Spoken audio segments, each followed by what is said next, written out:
possible for me to upload everything that I have experienced, all my emotions, memories, my way of reasoning, everything from whatever data store that holds that information. If I upload and I don't choose to leave my body, will I be too?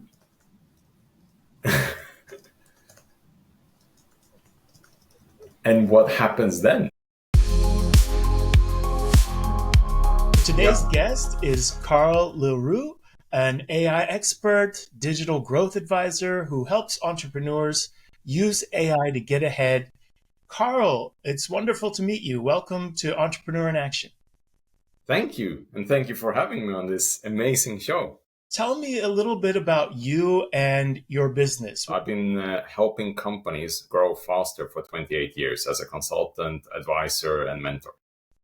And these days, I say I work with innovation, but innovation is so much more than just being innovative. It's about making something work better than before. And many of the corporations I work with, they have a challenge that maybe they don't want to express to the market publicly. So they contact me and say, Karl, we have this thing that we are embarrassed about, or that is a pain that we can't really say because then that might affect the value of the company and so on. So I've been working in a ton of super interesting projects over the years. And I started working with artificial intelligence back in 2006. So Oh, wow. It's not only AI for me, it's AI is one tool in the toolbox. Yes. AI in 2006 is not the same as what we see today with No. ChatGPT and all the Midjourney and those various platforms. What was the difference for you from 2006 to today? The tools that you used then till now. Back in 2006, there were no tools. We were coding smart features based on data that we collected from consumer behavior, from users and so on as they were using our platforms online. And then with that, in the beginning is obviously it was just machine learning and basically logical steps and assumptions. And then as we grew, we could actually take that as it became more and more data. We could take that and make predictions rather than predefined ways of working. And eventually that led us into this space of actually saying that, okay, do we have something that we can call intelligent on its own? And that is a very interesting topic that can take a lot of time and just examining what is intelligent. What's the concept of being intelligent? Yeah, absolutely. Because as you said, there's smart interactions that you can have through the software, and then there would be a difference between software that is ready for a smart interaction as opposed to it has some intelligence on its own. And I've even heard AI described as intelligence on demand.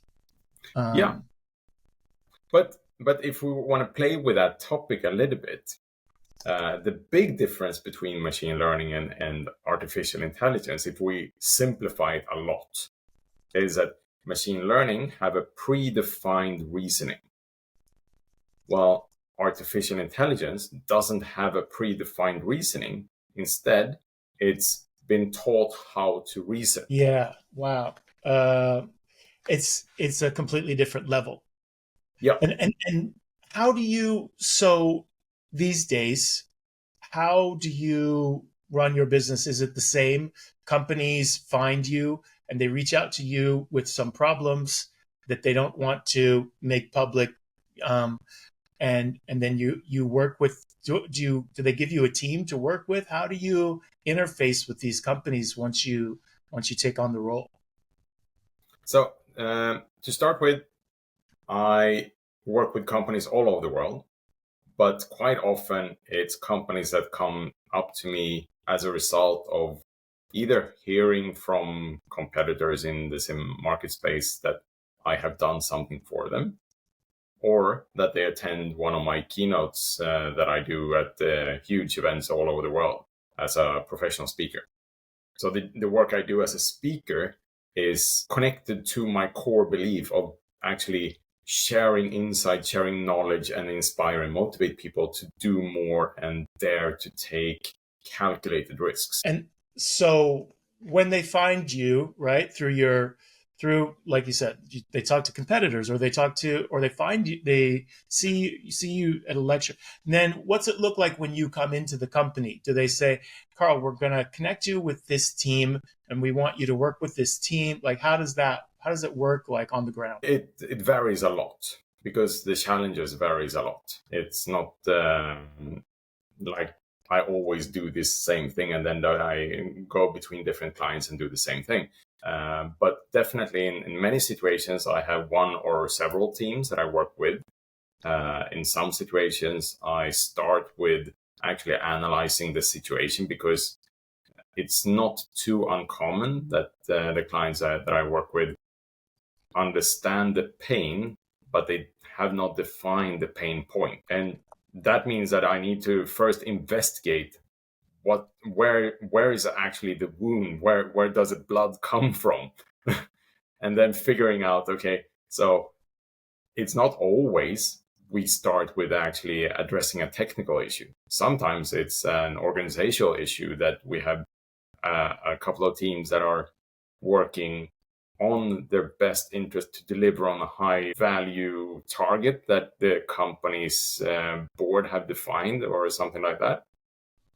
And then those teams, and this is something that is not too uncommon, they focus so much on the goal that they are neglecting teamwork between the teams. So they protect their own deliverables so that the other teams can't deliver, because the communication between the teams are challenged, if we say so. Yeah, absolutely. And that makes perfect sense, right? So they're so focused on this siloed world that they're in, and they can't find a way to communicate with the other teams. Now you have some chaos, Yeah, some rework, some risk of rework and overwork. yeah, Um, exactly.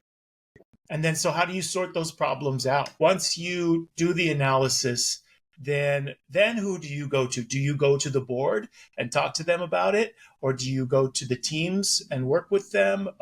What happens then? That depends on the culture, because to quite large extent, comes down to culture and the individuals. And if there are people that feel that my support is threatening them, they will not be easy to work with.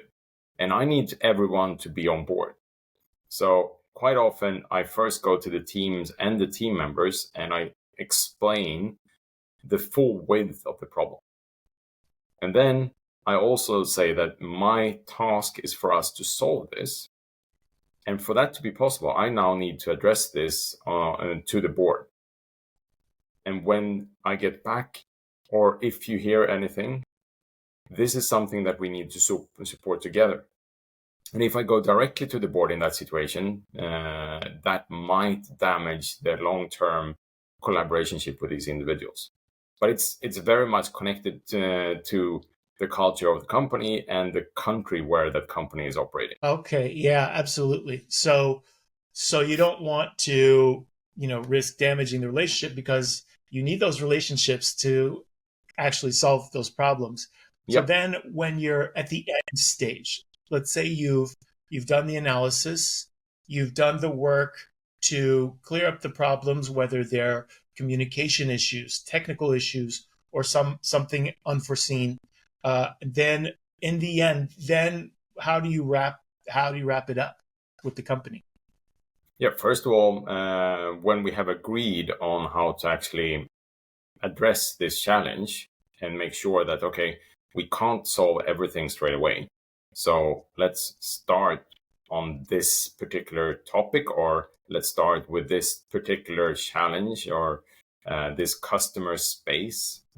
Then we start to define a plan, and that often means that we might be moving some people around, or we might change some of the responsibilities for the teams. And sometimes we also address the definition of responsibilities between the teams. Like, I hear that you, like, for example, if we just again simplify this, the UX team are responsible for the user experience. And then we got the graphical user interface designers that are responsible for that particular part. If we take these teams together, they will work much more efficient. But they feel like, okay, but that's going to maybe lure up or make my definition of delivering a good job less clear to me. But then again, we get back to, okay, but we have this challenge. We need to do this. The closer we work, the more efficient we will be. We will save time, but more importantly, we will save these individuals' situation from being challenged on a higher level, because when they understand that this problem is not just a problem, it's something that could challenge the company's position in the market. And in the long run, that might challenge my position as well as an employee. So it's very much about addressing this so that everybody understands their deliverable, but also to build them, to lift them up, to feel like this is something we can do. Because in many situations, these organizations and the teams within the organization, they have been used to doing the same thing for so long time. So when something new happens, it's considered a threat, even though it might not be a threat. Change feels hard. Yeah. It feels painful, right? We Yes. don't want change. It hurts. Yeah, or we think so. And this is also quite fun, because if we go back to being a caveman, change equals consumption of more energy, and I need to conserve energy for the unexpected threat that might be around the corner. But in the life that we are living nowadays, the lion will not hunt us down and eat us. We don't have those kind of threats, but the human body is defined to conserve energy rather than use it. So that's why change feels like a pain, because on an emotional caveman level, that is a threat. How do you solve for that? How do you help people get on board with this change that feels like a threat? What's your secret? To address it in a way that everybody can follow, rather than feel like, okay, we need to change. If I show them different methods and different ways of working, of course they can see that this works. But if I then also show that I'm using that method, they can repeat what I'm doing.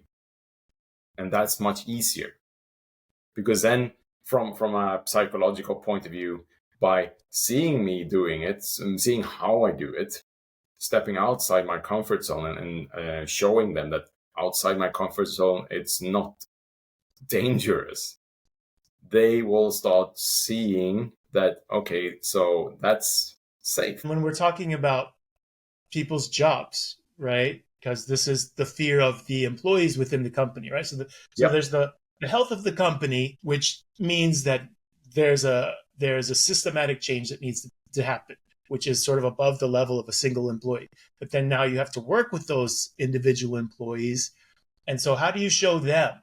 How do you show the individual employees that it's going to be safe for them? Because they, like you said, they've done something a certain way for so long, right? They know, like, hey, I've done it this way 10 years. It's always worked this way before, Karl. Yeah. How can you tell me now that that this can change? This change can be healthy for me and not so scary. And that's a great question, and it's quite complicated, because this is not something that everybody's up for. But my answer to that is, I want to make your everyday life better. I don't want you to do the same things. I want you to evolve, and I want you to consider yourself as a product, where you add more bells and whistles every week or even every month if you want to extend it a little bit more. But I want you to feel the happiness that I gain from actually stepping outside my comfort zone. And if we just do that for 2 weeks together, and then every Friday as a group or on an individual basis, depending on how big organization I'm working with, if I every Friday say, okay, let's now do a run through. What have you done this week that you can add to your curriculum as a profile advantage? And with this, potentially, if you do this right, you can go to your boss at the end of the year and negotiate your salary because you have become more valuable to the company, and they will now make more profit as a result of you actually evolving instead of just doing the same. Okay, so you appeal to their sense of, here's what I'm hearing. You appeal to their sense of adventure, of learning, and Yep. also the pocketbook, the bank account, right? Yeah. You can get your corner office, you can get that promotion, you can get that salary bump because now you have more to bring to the company. Yeah, and also because I'm not addressing just one thing, I'm addressing several things, and that will be more appealing to certain different types of individuals. Like one person in the room will probably look at the salary. One person in the room will look at their long-term quality upgrade, if we may call it that. And someone in the room will see, okay, so that will make me more efficient in my work, making my everyday life more positive in a way. And someone else will say, okay, I might actually become my own boss in the long run. So by not saying this will happen and instead saying it's up to you to make it happen, that's where I feel like the energy in the room changes. Is there a way that you can find out, like, quickly, how you can know, like, this person wants this advantage, this person's going to want this advantage? Yeah, of course, it comes with, I would say, experience. It's not that if I ask this question and they nod their head to the right way, then I know that they're interested in that. It's more about looking at the different individuals in a way as we look at personas. Like, what's your background? What age do you have? Do you have a family? Where are you in level of developing your skill set and so on? And then we you're an AI expert, and AI is the great efficiency creator, right? It's if it's intelligence on demand, then we can get a lot of useful Yeah. work that's done like an assistant in a way, Yes. the AI. So how does that work in the work that you're doing now? The last couple of months, I have been asked the same in different ways. Like, how can I think this is good? Will this challenge me? Will I lose my job? And so on and so on. The easy answer is that AI will save time for you. The slightly more complicated answer is AI will make you more efficient at almost no cost for the company.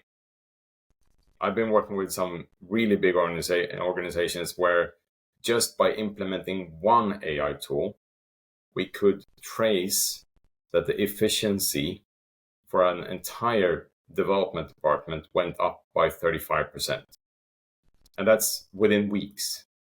35% more employees at almost no cost. Like, that's a no-brainer for any organization. And when we talk about artificial intelligence, we tend to simplify it and talk about the many different tools. What we will see in very short time is that these tools start to collaborate, that the agent is not an agent, it's an agent framework that interconnects with several other types of agents that have been trained and instructed to behave in certain ways. So instead of having some tool that help me write code faster, I will have a tool that will help me with the entire user experience. And as a feature to that, the code will also be written. But it's still me that needs to drive that vehicle. I can't hand over to an AI model in the near future the entire solution, because I still am the person that addressed the problem, that identified this issue that we need to create a solution for. So I still need to validate or verify that the problem have been understood in the right way, and that we're solving it in a more efficient way than if I were to do it manually. So what does that look like? Do they create their own in-house version, version of an LLM, so that that obviously they don't want to share that data out to other companies, or have any sort of risk that way. So that, do they build their own version in-house, licensing it from OpenAI or something like that? Like, what tools are you bringing into the companies? It varies a lot. Like, there's 1,000 different tools that I look at that solve different types of concerns or issues, or add efficiency. The easiest way right now is to look at tools. The slightly more complicated way of looking at things is to train a model to have, as we talked about, to have some sort of reasoning. And then if we want to add more complexity to it, then we connect that to also a data set that we own, and we want to keep that private. That is extremely expensive and time consuming, which is why very few companies are doing just that. So what we see is that organizations instead choose an LLM, they investigate and compare the different LLMs, and then they choose a license that makes sure that the LLM is not further trained in its public data set using the company's information, and that whatever information is loaded is still owned by the company. So basically you can simplify it as thinking of, you have a big brain, and then on the side you have a small brain, and this small brain is owned by the company. But these two brains are working together so that the company can utilize the big brain in combination with the small brain. And the small brain holds all that secret information, which if we look back when ChatGPT was quite young as a product that consumers started to use, Samsung had a big news coming out about that they encourage all employees to use ChatGPT. And what they saw was that some of these internal secrets was part of the information that you could receive by asking the right prompts to ChatGPT. Yes. So that's a huge error, obviously, for Samsung to see that. They don't want to see that. So this is a great, the creation of this. As you said, it's a big brain and a small brain. Is there a name for that? Is that? No, I made it up just now to simplify the explanation so that everybody can follow along in this conversation. Another interesting thing that happened early on in this saga is Italy banning OpenAI, or not banning, but basically making sure that inside the borders of Italy, you're not allowed to use OpenAI. And that was mainly, from my point of view, it was connected to GDPR and the possibility to actually delete your account and all the information that you have given to the SaaS provider in this case. And as everything that have been given to ChatGPT could be used as training information, it's impossible to delete it after it's been submitted. Yeah, that's fascinating because I mean, couldn't they just go to Greece and then? Yeah, yeah. So obviously, the easy solution to that, if you were stuck in Italy, is to just buy a VPN tunnel and connect to any other country. But it was an interesting challenge, and ChatGPT have solved it now, and Italy have opened up the access. But I think we'll see more of these concerns from a government point of view, and we have seen more of them, where the AI Act and the EU Commission have, for example, blocked access to certain features in ChatGPT here in Europe, and as well as giving access to the latest Llama model because of its image. So there will be more regulations. Those regulations will challenge the speed that we are moving in, but it will also potentially create opportunities for the countries that are not as regulated. So it's going to be a very interesting arms race in a way, because this is countries that are trying to build up, just like organizations are trying to take market shares.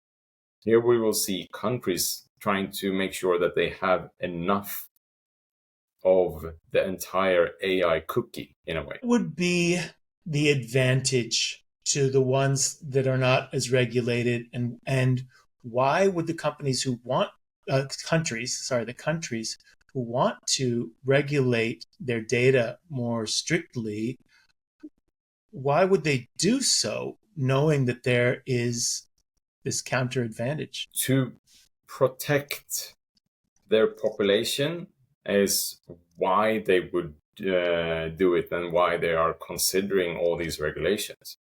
Because if we circle back, it's the country's responsibility to make sure that its citizens are as safe as possible. And countries at this level are looking at AI as a potential threat.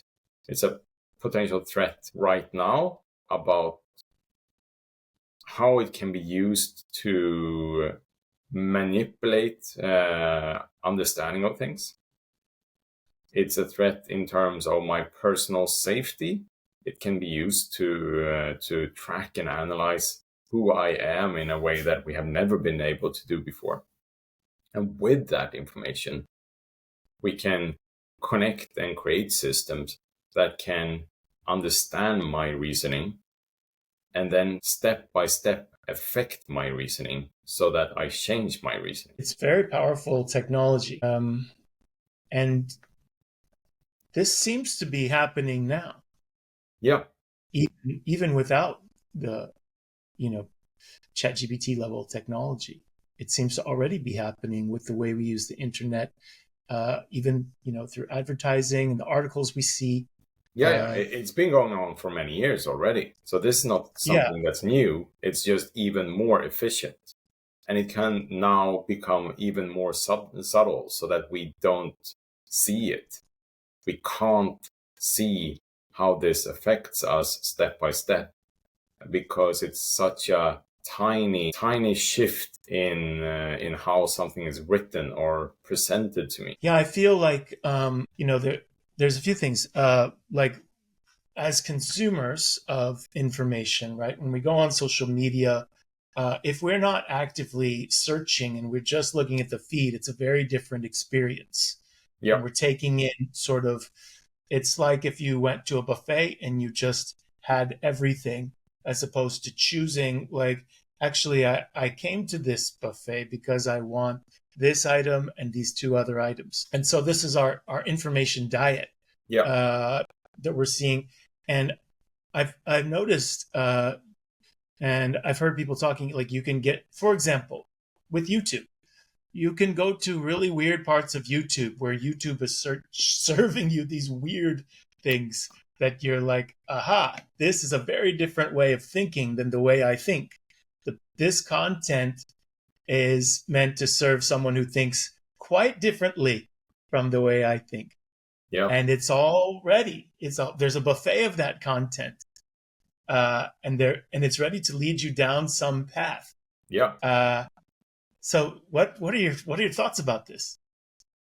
I think that this is probably one of my greatest concerns that are close in time, and that is if we hand over too much to artificial intelligence and we don't understand the reasoning that is built on.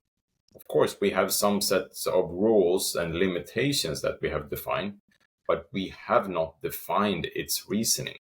That is something that artificial intelligence have created on its own based on a reinforced learning model where it basically receives points the closer it comes to a response that is as good as possible. And in this case, good as possible does not mean accurate. Yeah, that's interesting. Um, I there have been times when I've you know wanted to push sort of like the boundaries in a way like of knowing that for example ChatGPT is trained on a lot of data that's on the internet, and so I'll take what is to me a very obvious example that no one on the internet knows, but it's much better. 80% of the world knows it inherently, but nobody talks about it. It's an elephant, and I Yep. present it to the LLM, and I say, wouldn't this be better? Wouldn't this be a better solution? Oh, sorry, 20% of the world is doing it this way. It's better. What do you think? And it's like, no, no, no. How could that be better? Yeah. Like, it's better. Let me prove it to you, ChatGPT, right now. And then it'll sort of agree, you know, but it's not like it's just going to like improve its ideas. Even change is hard for the AI. Yeah.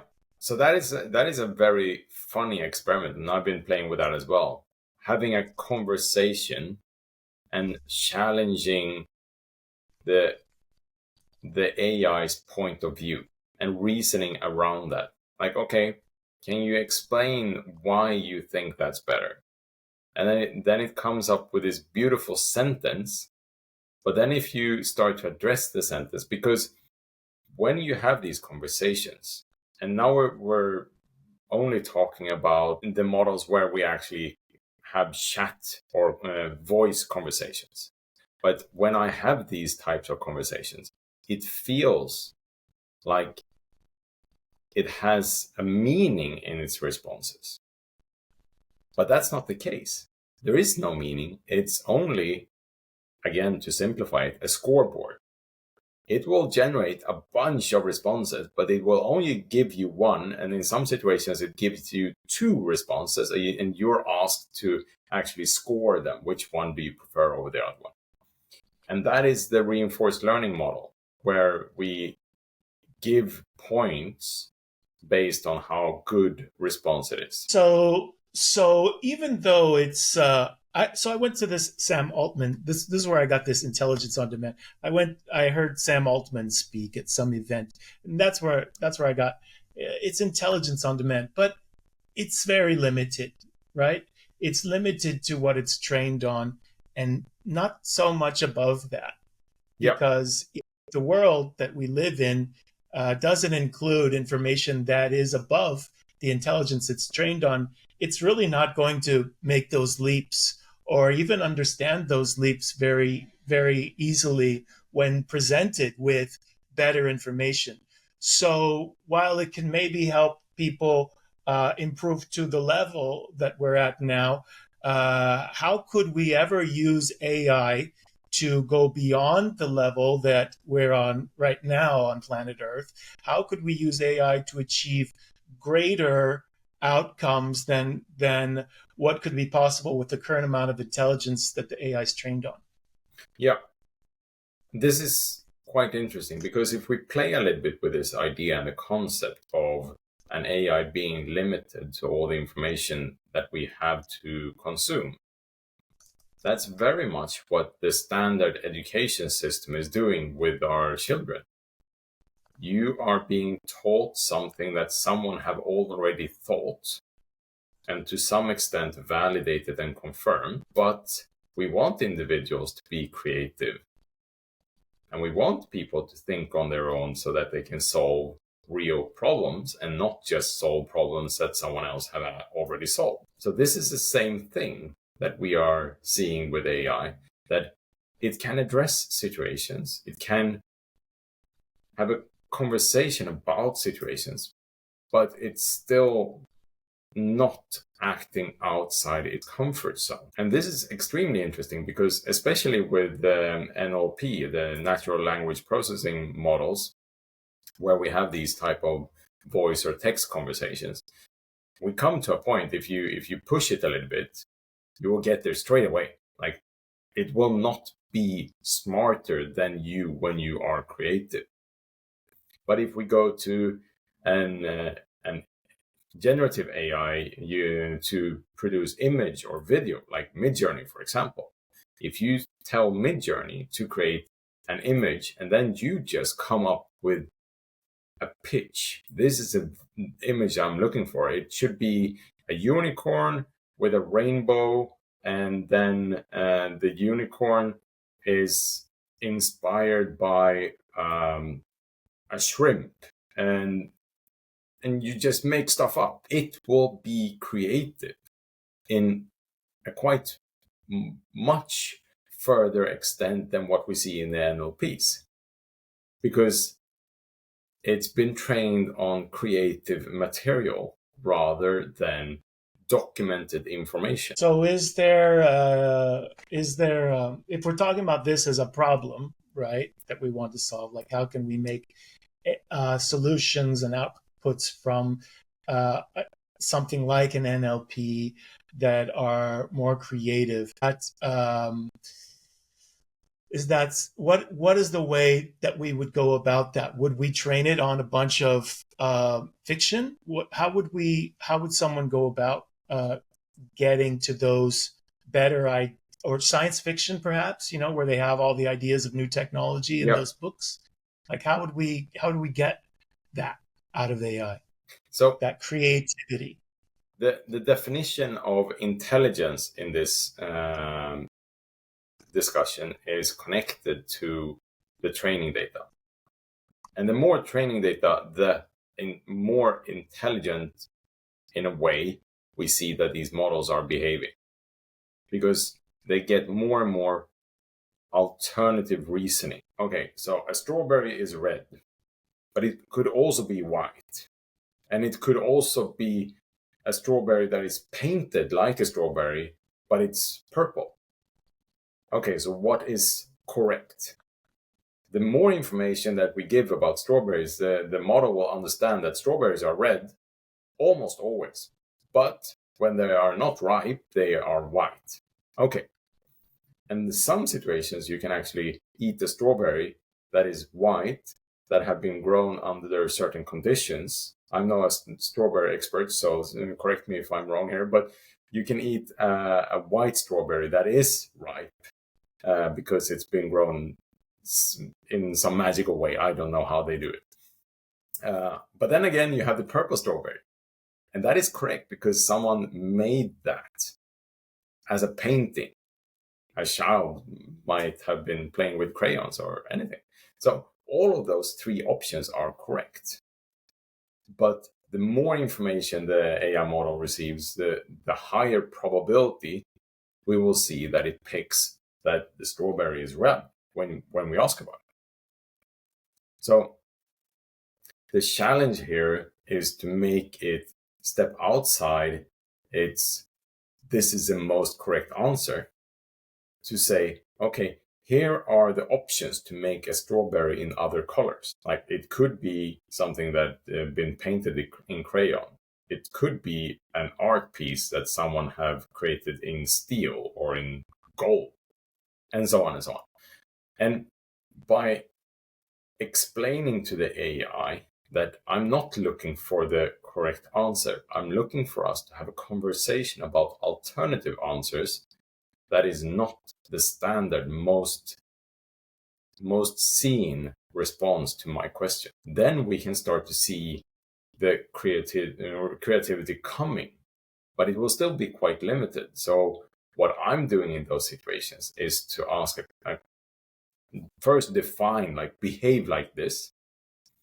And then when I say, okay, now we're going to address this topic, give me 30 or 50 responses to this topic, and I will tell you which ones I think we should start elaborating on, because it will again try to collect points, and many of these will be beautifully written but incorrect because it doesn't have the full width of the world yet. So if you want to, what I'm hearing is, if you want to talk to the AI and get more creative responses, things that aren't already known and published on the internet, but you want to get an idea or an intelligence that's beyond the state of the world now, you could address the AI and say,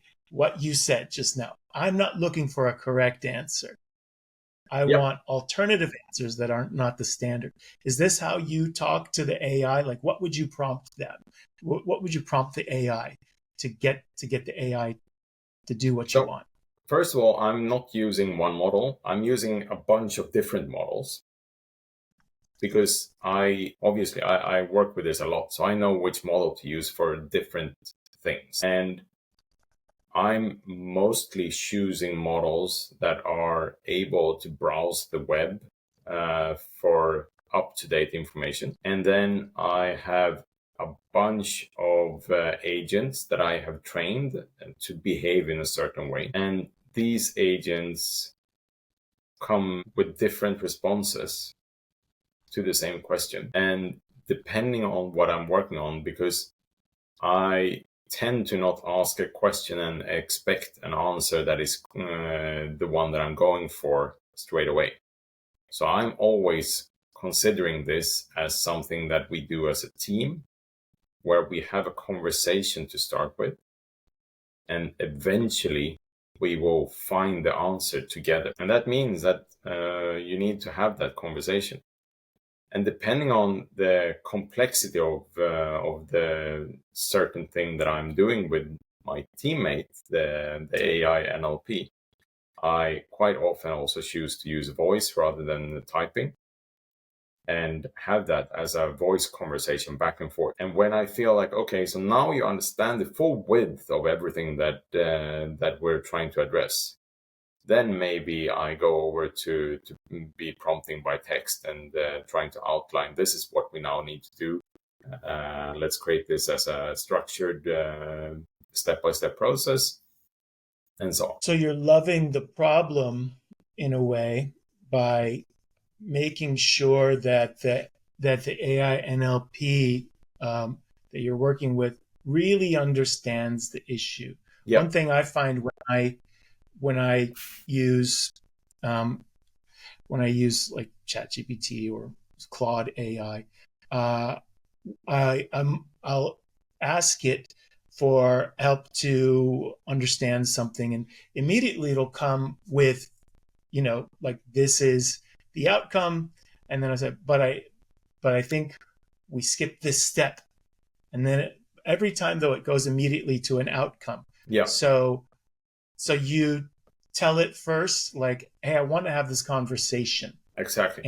But what is the outcome that you get from it as a conversation to know that the conversation is done? So first of all, I define the conversational rules, if you may call it. And I say, let's first have a conversation. I don't want you to solve anything for me. I want us to discuss this topic. And if something is not clear, then I want you to ask me.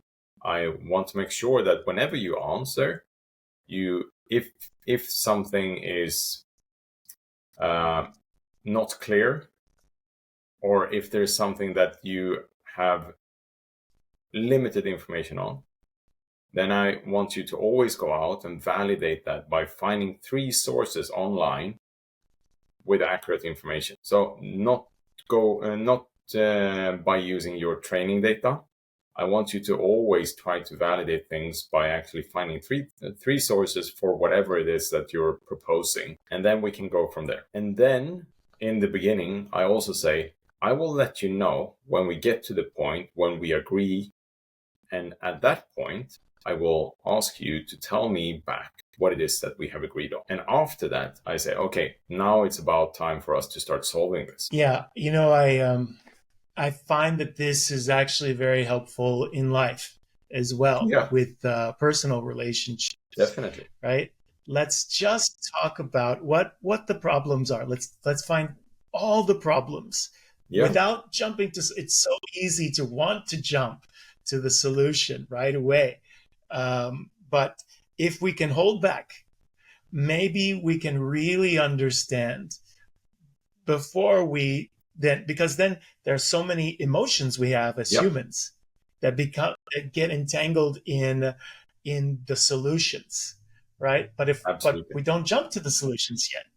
Yeah, We let's save ourselves the efficiency of using our emotions just to be, when we finally find something that's already pretty close to a workable solution.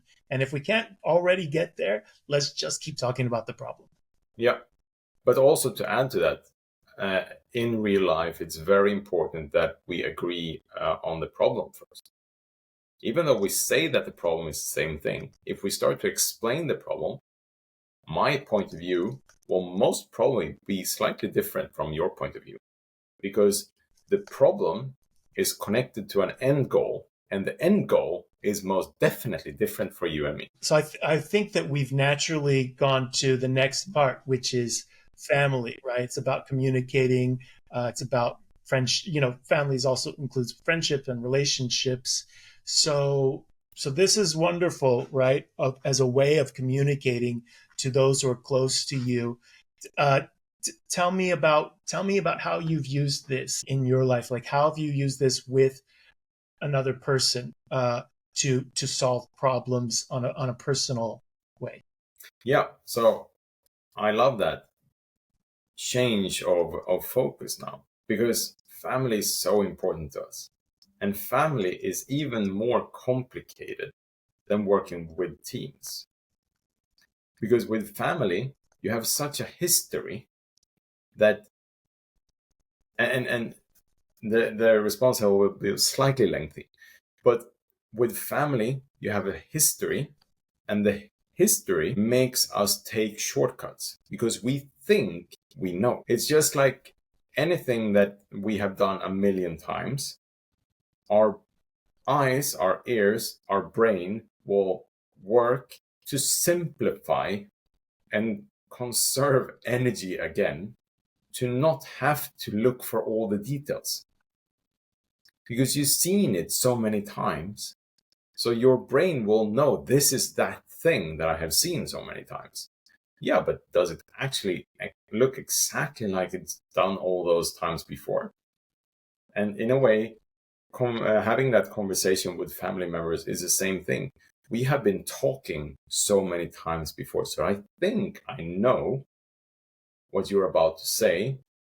So I already start to shape my answer before you end your sentence. And that's where it becomes emotionally painful for us family members to have these conversations, because we we go too fast in simplifying these conversations, not ending sentences, and just in a way controlling the narrative by not listening. Listening is the great superpower for communication. Absolutely. Truly listening. As you said, it's and I experience it in family conversations all the time. I assume this from you, and that's a perfect time, then for a conversation around that, right? If one person says those words, which I hear in conversation, then you can say, but that, please ask me, Yeah. please ask me, is that really what I want? And then you can find out. rather than assuming. Exactly. And me as well. Yeah. If I can say, this is what I think you're at, is that really where you're at? Yeah. Maybe this is a way that we can, you know, really find out, as you said earlier, right? What is the problem that we can love, you know? Because family, there's the family we have that we're born with, there's the family we choose. Hopefully, we can love them all as much as possible. Yeah. And if there is a problem, we can love those problems too, because we want the best. We want the best in these relationships. Yeah. And don't jump ahead to a solution because Exactly. we haven't loved the problem enough Yeah. and loved the person. Yeah. Yeah. And this is one of the greatest So challenges, tell me. to actually build strong relationships based on, I wouldn't say common understanding, but understanding each other. Yeah. What? How do you use this in your family interactions today? You mean what we just talked about in terms of actually making sure that we understand each other? Yeah. I would say not Do you have some enough. scripts that you use? Like we have scripts we use with ChatGPT. Yeah, How do you? exactly. What are your scripts? Yeah. So the challenge here is that obviously, as especially my wife and daughter, they see how I work and how I operate, and they hear me talking at events and in podcasts and so on a lot.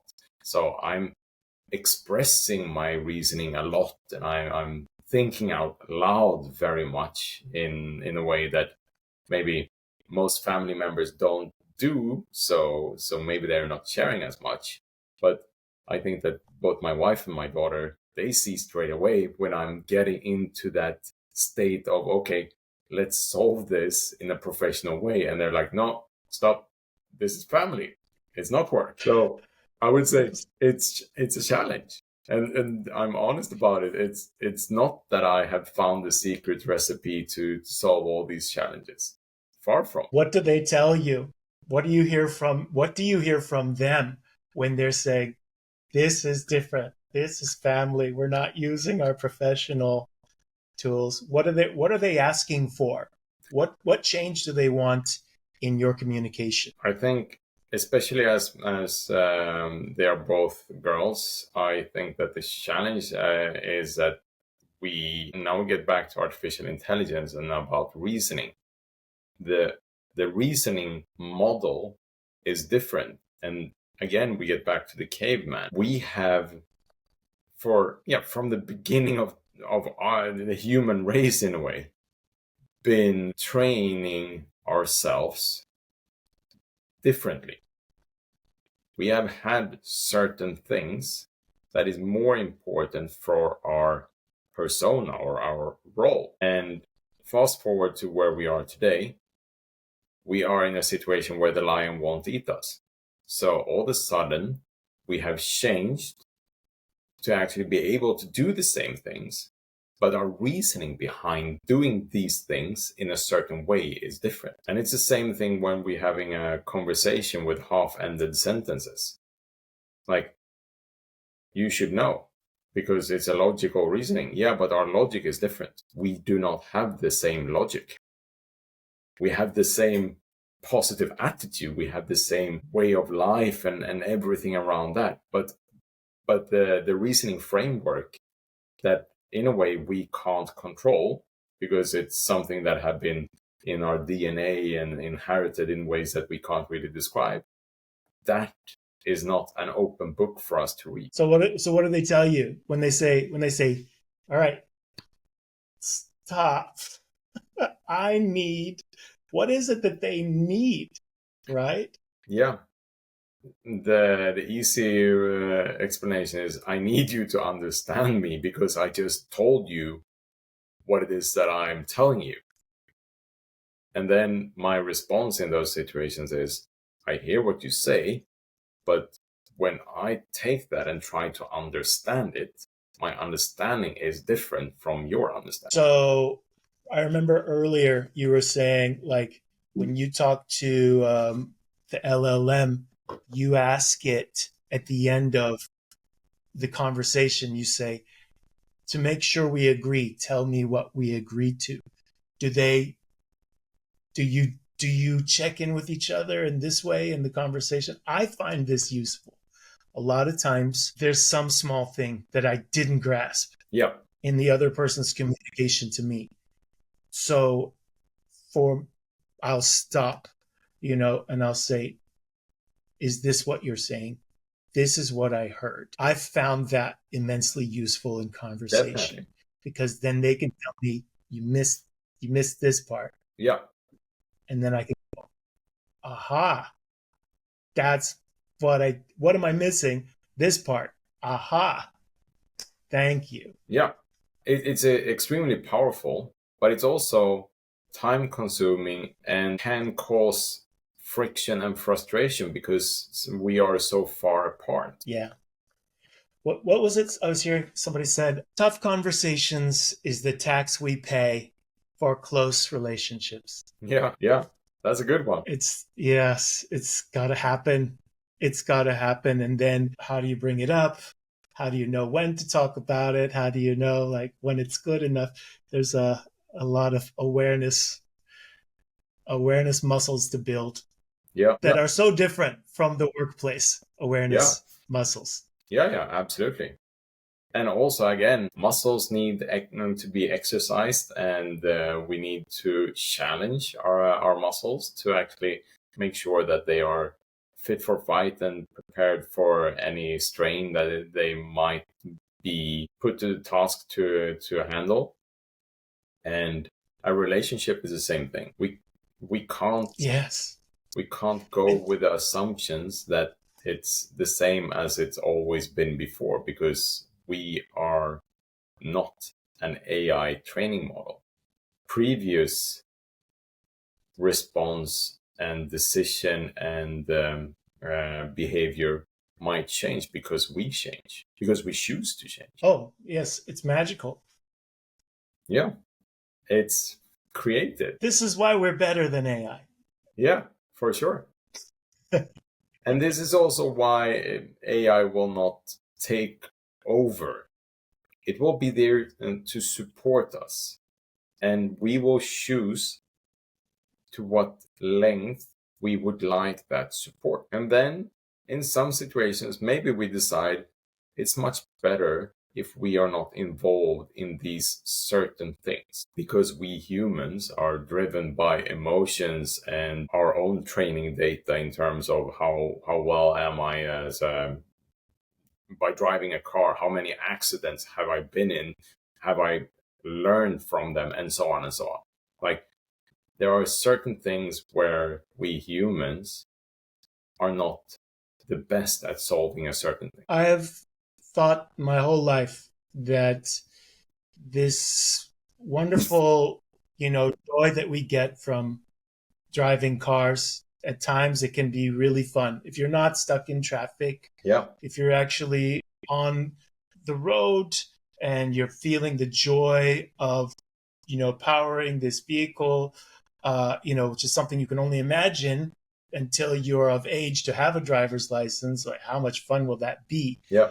I've always felt like this might be the last couple of generations where we're allowed to do this fun thing. And I've thought about this, obviously because of the technological change, Yeah. that was always promised, since we were young.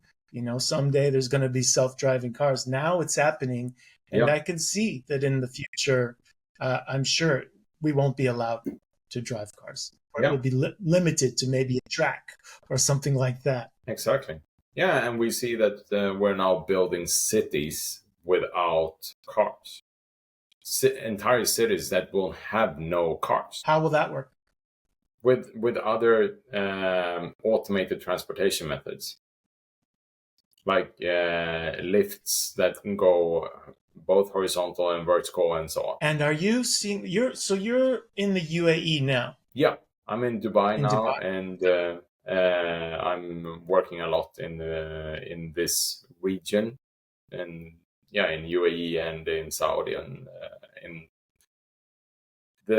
the forefront of the big innovation chapter for this region and the world. Because in many other countries we are not pushing forward. We're basically looking at someone driving the car and holding the handbrake and just pulling it.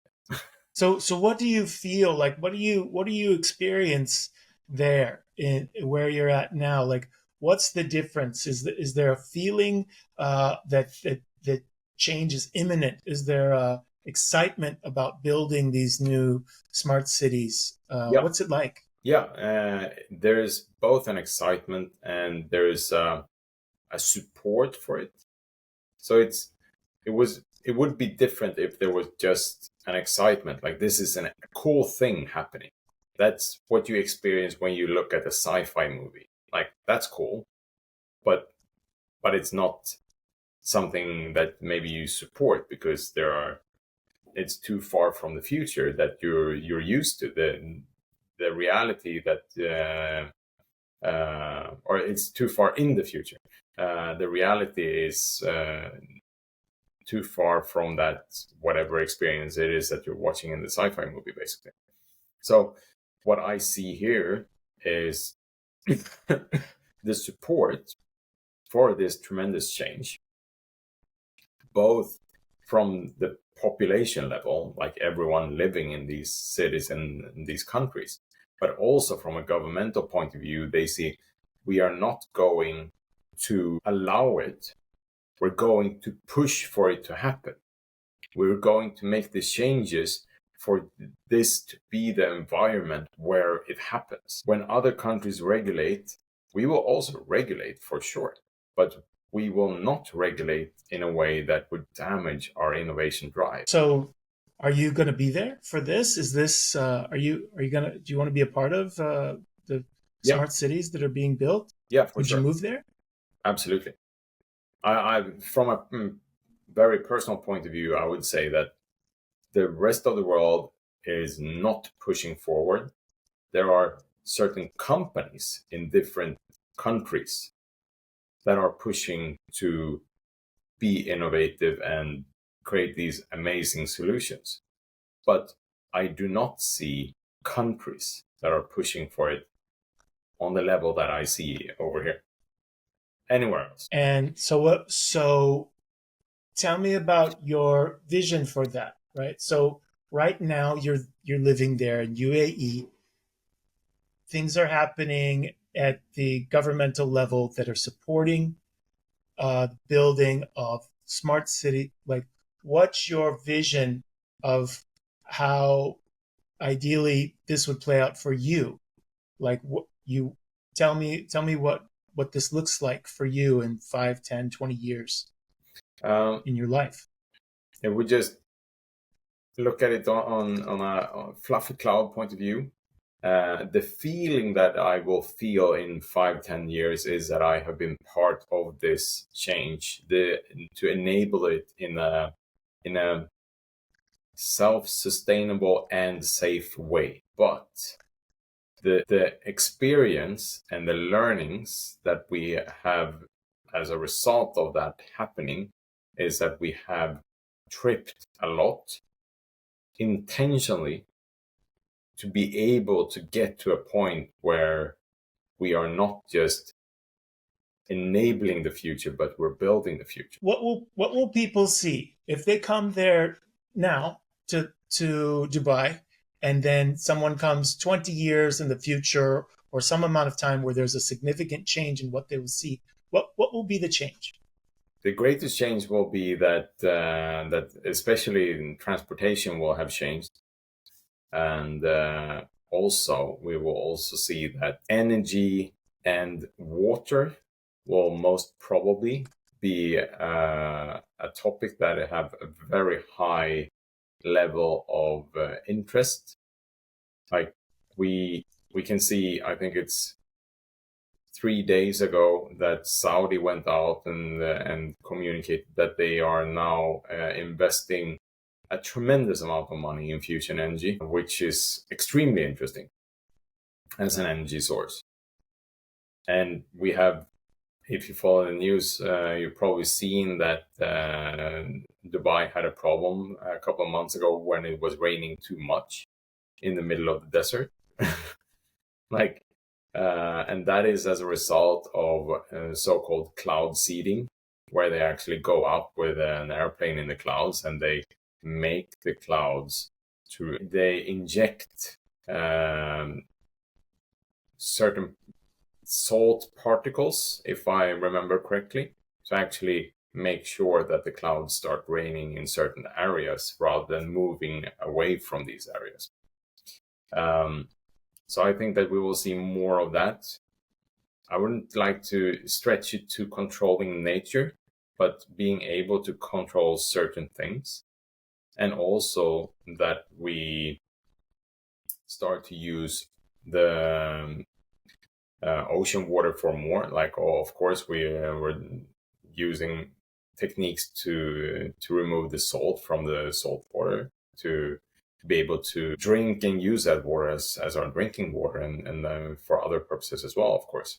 But I believe that we will take that to an even larger extent and see that we can use this different techniques to actually remove the plastic particles from seawater. And I think that is something that is at such an extremely high importance level that we don't understand it. We can't really address it because if we look at the depth of the oceans, all the plastic that we can't see is extremely sad. So for us to protect this environment, we need to start acting on that. And I think that there will be a financial benefit from being able to do that in an efficient way. Just like we're buying bottled water, I think that eventually it will become extremely financially viable to actually be able to control how we clean the oceans. You mentioned like the cloud seeding that actually went a little too far, right? So there was too much rain. Is there an technology that was used to diminish the rain? Like if they could do the opposite of the cloud seeding, was there something like that? And Yes. is there something that we could use to combat hurricanes as well? Is that possible? I'm no expert in this, but based on what I've been reading on and information in the innovation space that I've been following, that is something that China developed during the Olympic Games to make sure that there were no rains over these different areas where the Olympics Games was. So they, in a way, went up. And I don't know the details if they used cloud seeding to make the clouds rain in other, like before they entered these certain areas, or if they actually used the technique to stop the clouds from going to certain areas. But yes, we from if we just again simplify this, we have seen China controlling so that it's not raining in certain areas. So is that something they share? Like, is that something that Saudi Arabia also did use or can use to like stop those rains?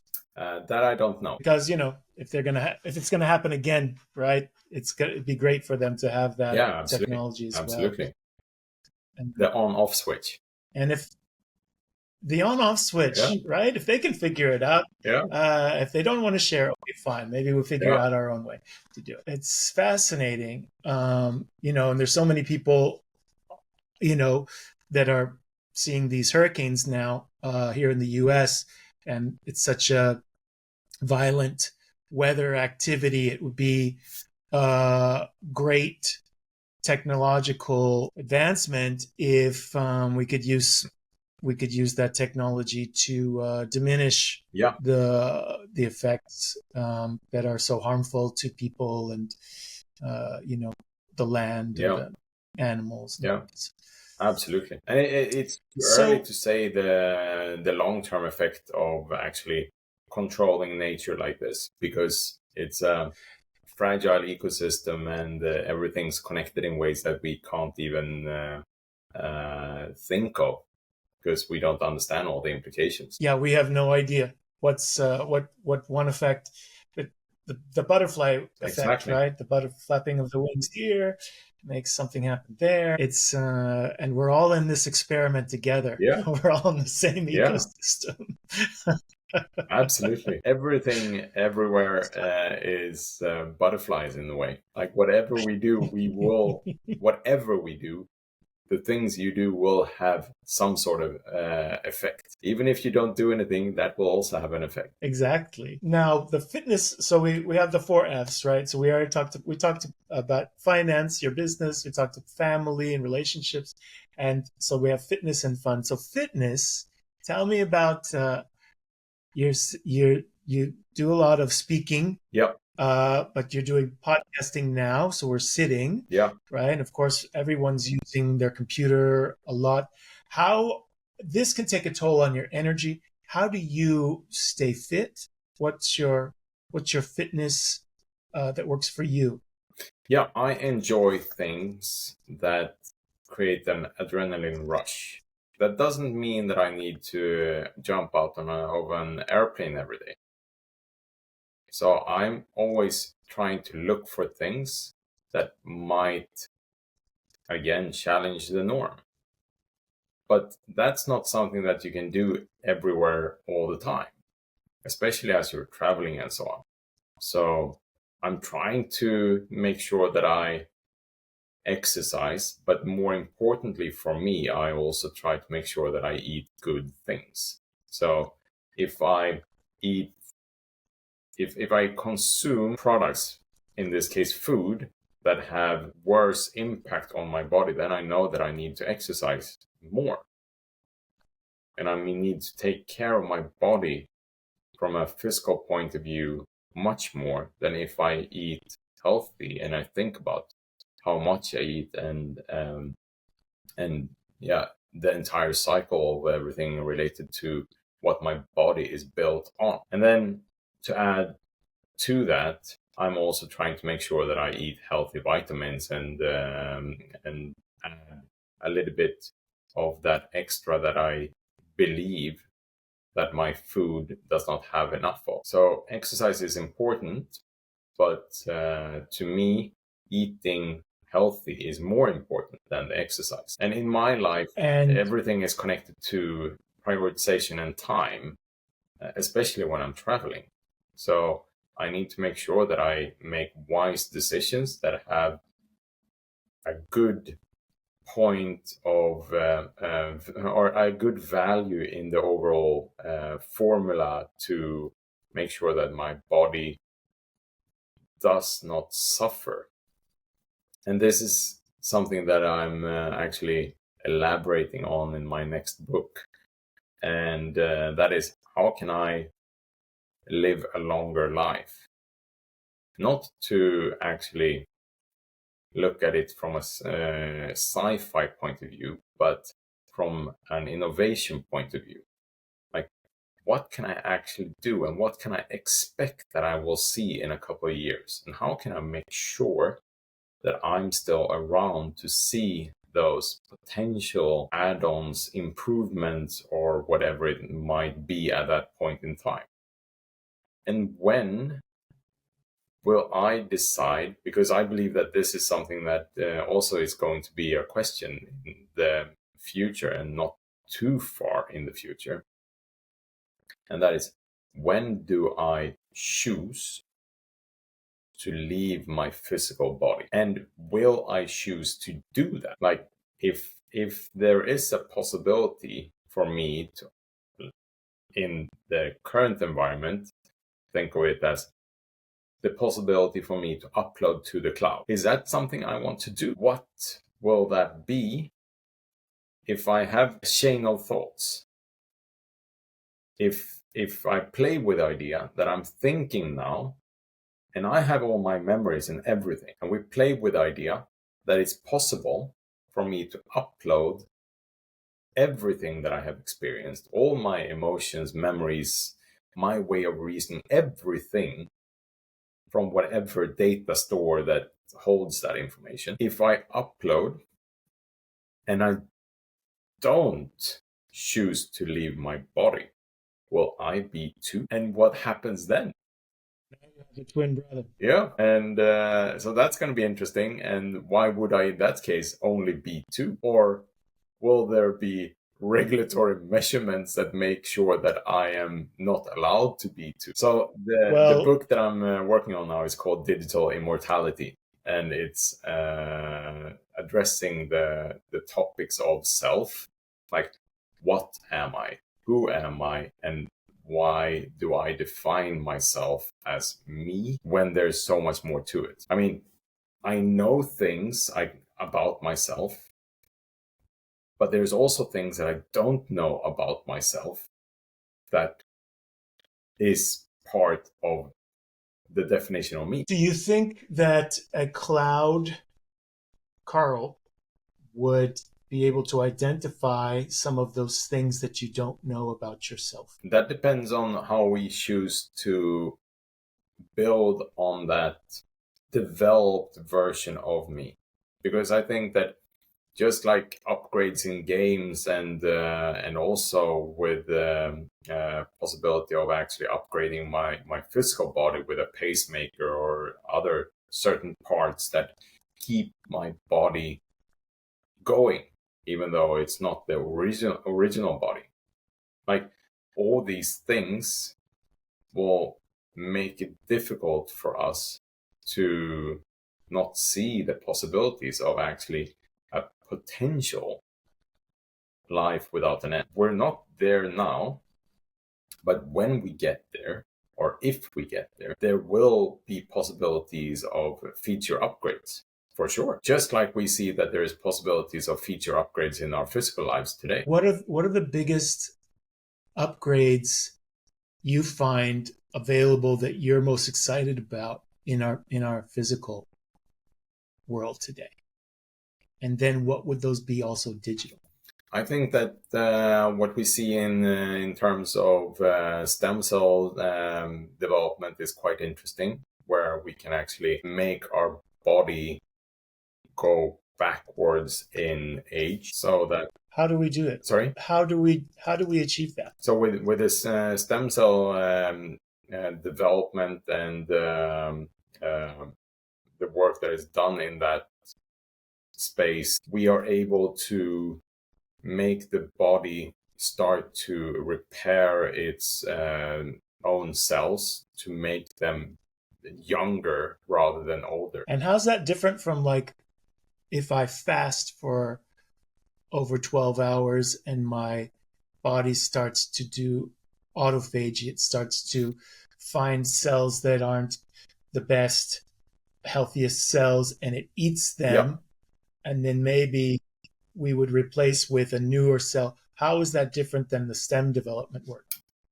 Now I'm just speculating because I'm not an expert on this topic, but to me, the big difference is speed and impact, but also I believe that fasting and making sure that your body goes into this self-repair mode is connected to what I just said. It's repairing rather than actually rejuvenating the entire body. So there's so this work around stem cells is the goal is to rejuvenate the entire body. So you could go from age 40 back to age 25 with some treatment, for example, if that was your goal. Yeah, I think that depending on how you read the research right now, you're able to go back about 5 years. And that's where we are, from my understanding, able to do today, not just in a lab, but what people are able to invest in. So you go back 5 years, and then age 5 years, do it again. Keep going back your 5 years, stay looking the same. Yeah, in a way, like from a logical point of view, that's a possibility. And then we get back to Yeah, but there are other things that can happen. You can still be hit by a car. You can still have all these other things happening. Yes. What about the digital upgrades? Like, why would someone want to have a cloud version of themselves? What would be the enhancement that could be expected? Just like with the possibility of building your own agents trained on your own information so that they can act and behave like you to make your work easier, save time for you. It's the same thing. It's just to a much more advanced level. What's the difference? If I have an agent that I is smart, like a very smart agent, so I tell it this is the task and here's why. What's the difference of a very smart agent versus me in the cloud? The agent is trained on your information and the information that you have given. You have not given all the information because you can't upload from your brain yet. So it's still limited in its reasoning and its information. It's up to you to make sure that it's given that information. And then again, it's up to you to tell it how to use that information. You give it the tasks to act on. Yes. And then if you're in the cloud, then you're creating agents. Then, as you said, right? What if you diverge? Yeah. What if the digital version of you starts going down a different path and there's some change? Yeah. And then you physically start going down another different path and there's some other change. Yeah. Right? Perhaps you start and you're very interested in, sports that are exhilarating. Yeah. Right? And so then the digital version of you is like, well, I want to learn to, I want to drive a race car, whatever that is, something. And then the physical version of you is like, but I really want to learn how to hang glide, and now you're seeing two different versions of you. Yep. How is this going to impact like our understanding of ourselves?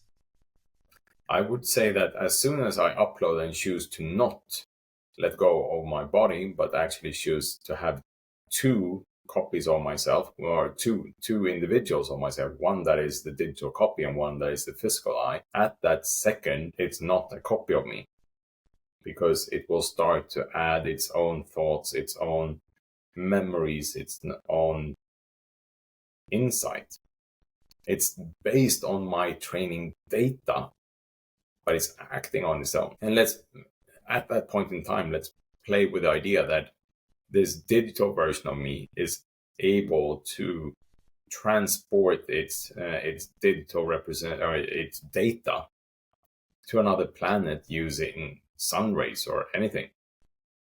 Then it can experience things that I can't experience. I can see it, but I cannot properly experience it. How will you interface with it so that you can gain understanding from the digital version of yourself? How will the physical and the digital interact? Yeah, so that's where it becomes extremely complicated. If we play with the idea that what we just talked about is not that complicated, because when I choose to become two, maybe I want to make sure that the physical me is the one that have the most value from this duplication, so that whatever I learn and experience, I gain from that sum. Or maybe I decide that the physical me is now my robot and it will walk around and do its thing, but the digital me is so much more or less limited. It can travel to other planets. It can see and experience things that the physical me are not able to do. We can't even imagine what type of digital experiences we can see. But what we have seen over the years of development in terms of anything, more or less, is that whenever we try to build something, and this is quite interesting, whenever we try to build something, we look at something that already exists and we try to make the same. If we look at e-commerce and you see the e-commerce stores, you have a shopping cart. There's no one pushing a shopping cart around online. But that's because our training data, our information about how you shop is with a shopping cart. But now we see generations growing up that at some point in time will never have seen or used a shopping cart. So they're going to think just like the save icon that in many graphical user interfaces is a floppy disk. It's going to be the same thing with the shopping cart eventually.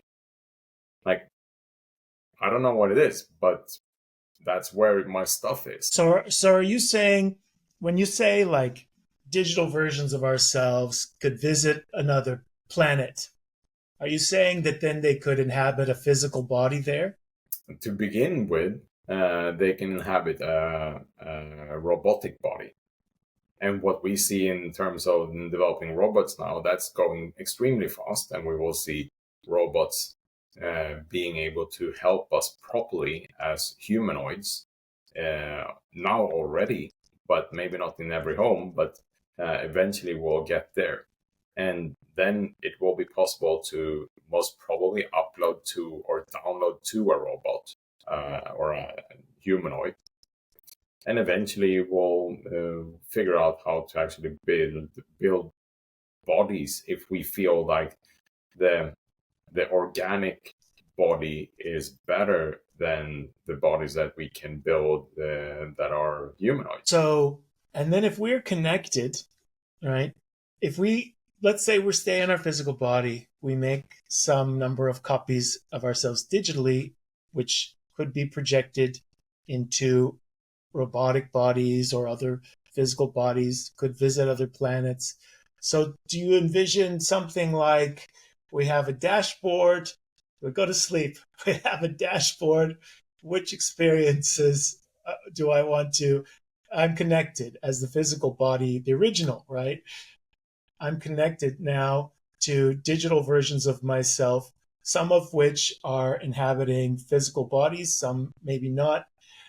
Do you envision like we have a dashboard and we can choose, yes, now I want to visit model 3, and next I want to visit model 5, who is on planet, this other, on Venus.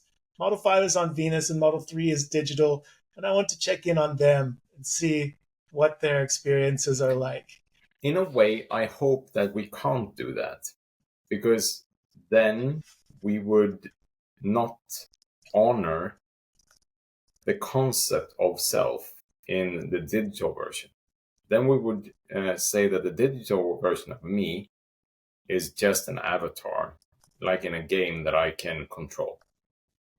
I hope that if we get to this point, it will be considered its own living entity. Why does that matter? Because it comes down to that we should not be trolls. We should not do bad. We should not control others. We should support the ecosystem, and we should stand for the decisions and the impact we make on this entire world and everything beyond it. But what if, suppose I, in my physical body, wanted to take a vacation to Mars, but I don't want to travel in the rocket. You know, yes, rockets, it's a future where rockets could go to Mars and they could deliver a robot body. Now I want to connect and I want to inhabit this robot body. Is there a way for me to do so without creating a digital version of myself that could then inhabit the robot body? Can I just pilot the robot body without having to create a digital version of myself? Given the limited understanding we have right now, we would not be able to control that because there will be too long latency. There will be too much of a delay for that to be a smooth experience. I believe that with quantum computing, we will solve many of these challenges, but most probably not all. If I'm trying to design this experience, I would say that the best way to handle it is to put your body on hold and that it will not be in a state where it can consume any type of impact, information, or experience. And then I will send my brain in a digital version to be on this other planet and experience whatever it is in whatever humanoid or other shape and form. And then when that is done, I can choose to go back to my body with all that experience, insight, understanding, and so on, and put that back into my body again. Okay, so yeah, and this is the fun section, right, of the interview. So we've moved on to the fun part, right? We're talking about digital vacation or vacation from your body to another body. So what I'm hearing, my understanding of what I heard, and correct me if I'm wrong, is so if I want to take a vacation to Mars in a robot body, I don't want my physical body to have to go to Mars. I want to stay here on Earth. So you're saying basically we find a way to maybe go to a dark chamber of some kind that makes our mind not continue to have its own experiences in our physical body, and in this way it is a more ethical way to create a digital version of ourselves, which can then go to the robot body and inhabit the robot body and have all the fun we want to have on our Mars vacation, have all these cool experiences. And then this digital version will come back to and then be written onto those experiences will be, the data will get back to our physical body. And then in this way, what we haven't done is create a digital clone of ourselves who is its own unique. Correct. We have created, and that's more ethical because we're not. But it's not its own living thing separated from my body. My body will have the impact that the clone experience when I go back to my body. Yes.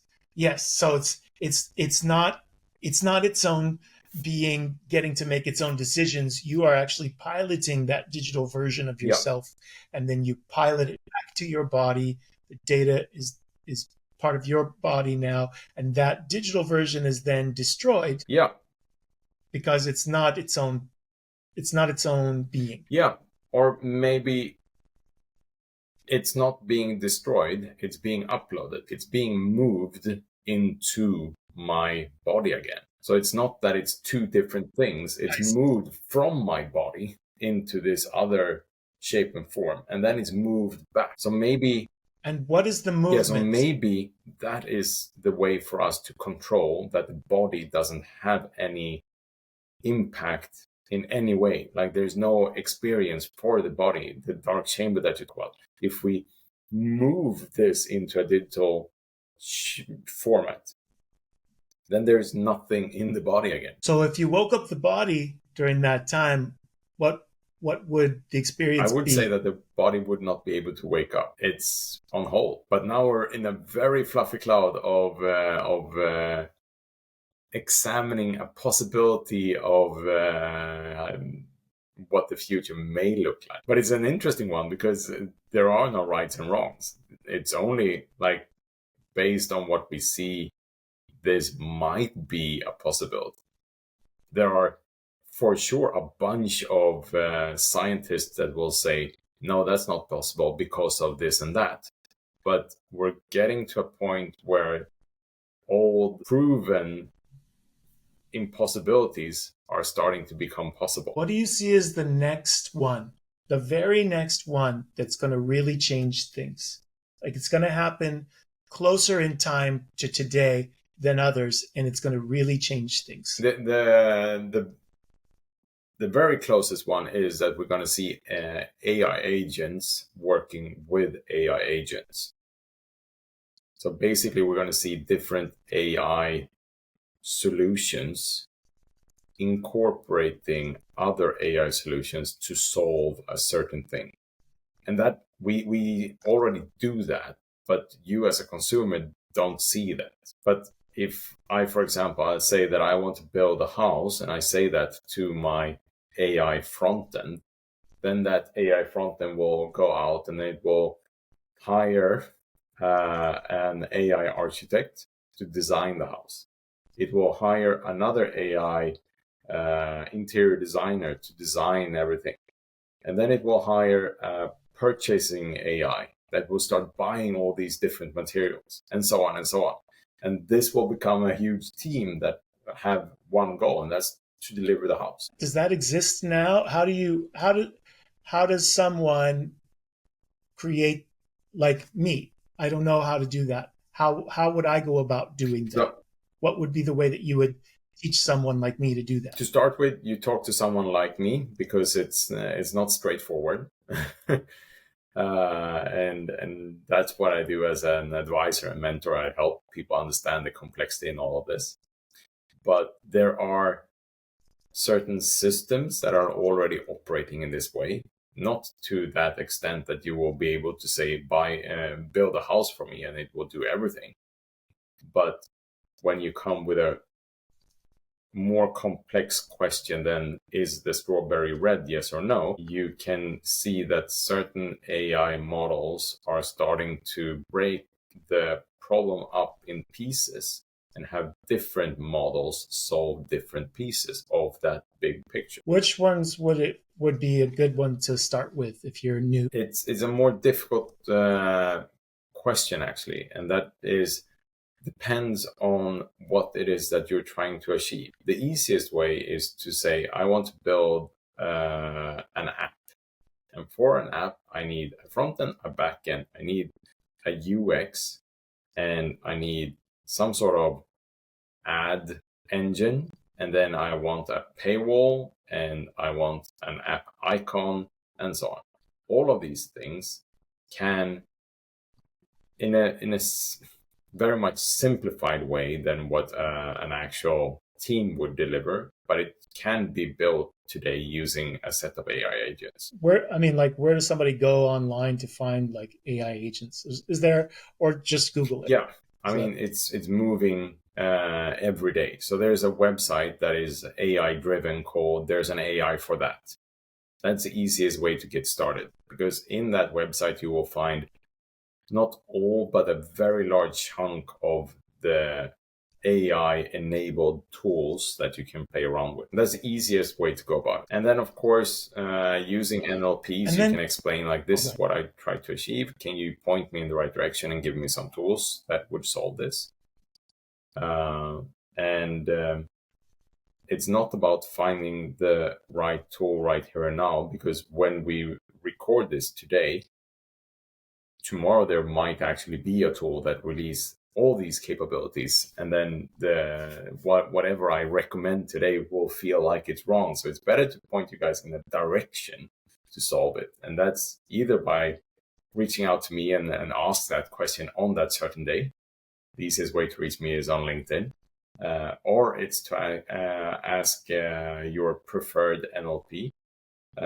Or it's to go to a website like There's an AI for That. And so you mentioned, I just wanted to dig a little deeper. You mentioned that you like to do exhilarating, fun things, right? What are some of the funnest things that you've done recently, like where you've had the most fun? I would say moving to a new country is an exhilarating thing. It's something that gives me a lot of new impressions, and it pushes me outside my comfort zone, which is my comfort zone. I love to be outside my comfort zone because that's where I learn the most, and I'm running around like SpongeBob, just trying to make sure that my big sponge is as full as possible with stuff. So that's my way of looking at it. Like, I should never be just doing a rinse and repeat. And then one of the other things is to actually find things that keep on painting the rainbow for me. And it's not that easy, because we are sort of always choosing the easy path. We're sort of avoiding that lion to eat us, and so on. But one thing that is super simple, and that's to choose a different route home from your office once per week. Like, take a detour. and see what that gives to your life. Like, oh, there's a nice restaurant I haven't seen, or I have seen that restaurant, but I never gone there. Just stop and take a coffee. Like, add new impressions. It doesn't have to be an adrenaline rush always, but you will get more colors to your rainbow. Absolutely. And so we're coming up on the what do I call this part? The lightning round.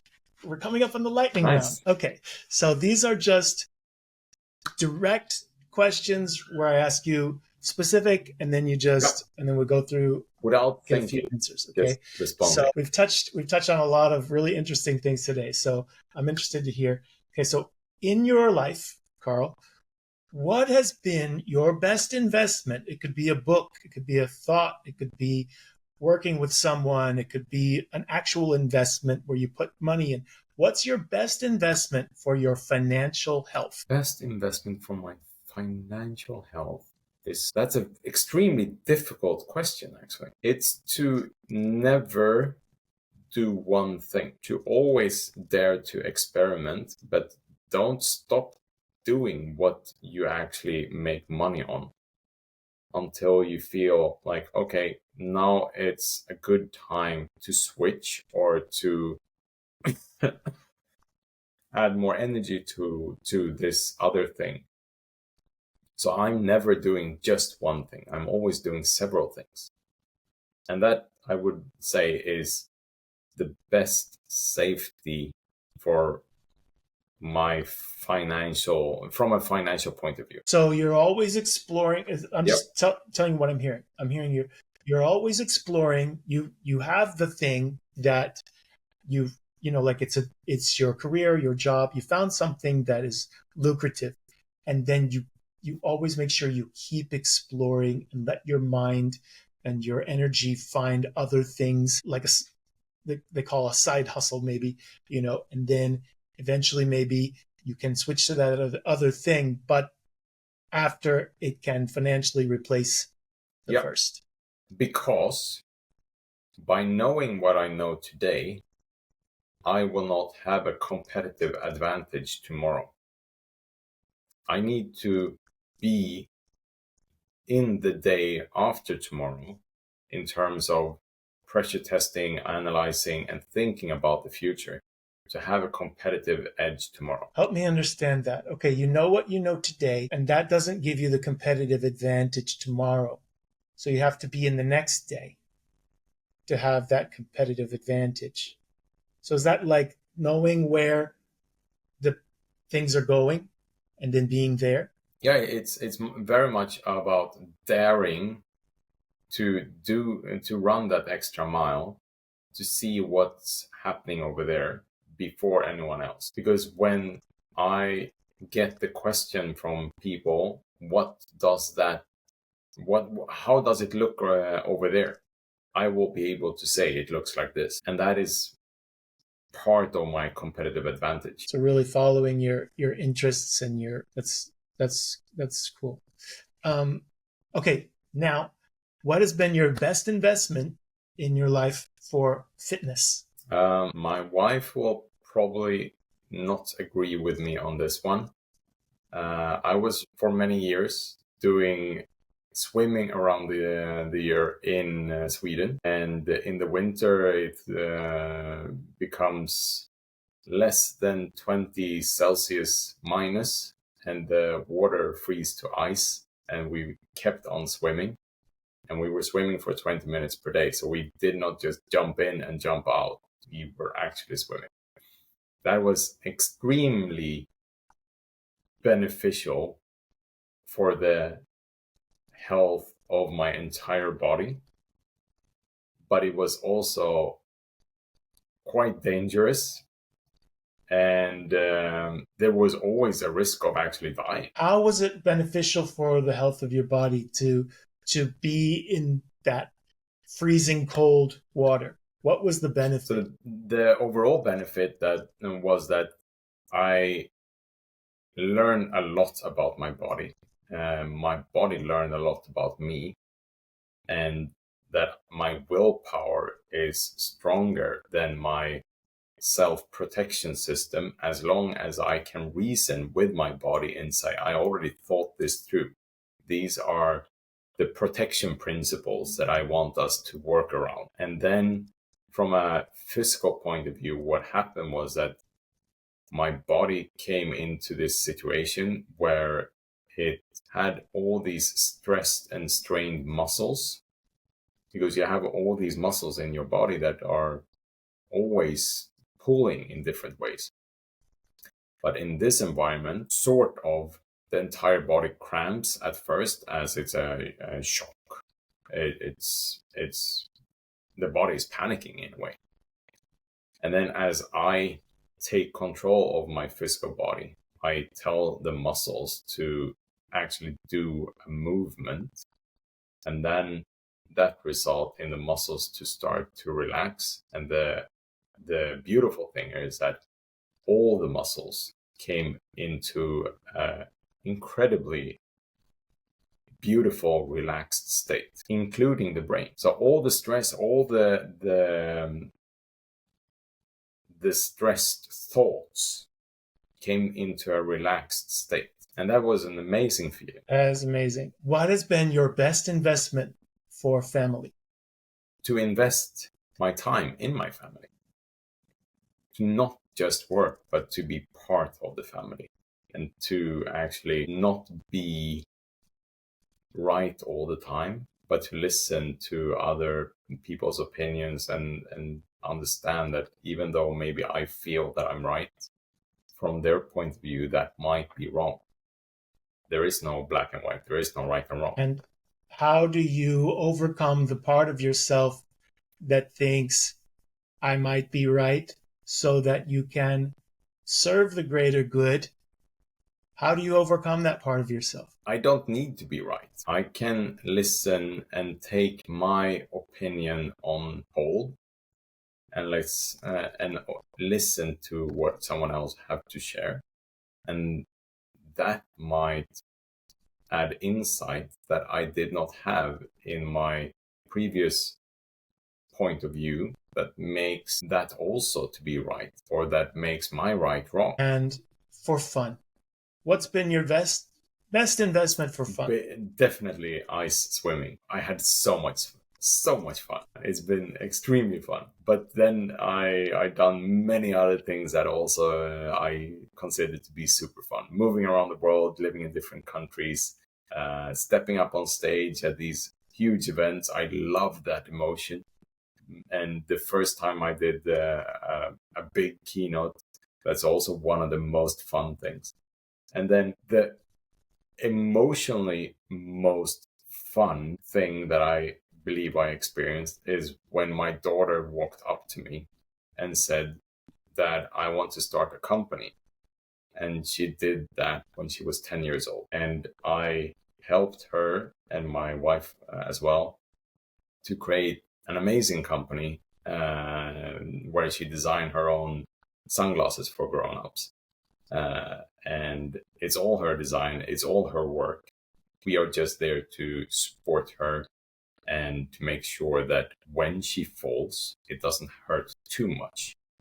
We're not there to protect her from pain. We're there to make sure that she learns from this venture. And a lot of people are so like scared when it's, doing some of these things, right? Like living in different countries, moving, doing a big keynote address, or even can be scared for their children to, make mistakes that they help. How do you get over your fear in these situations? Maybe it's a mindset, and definitely also part of my life experience.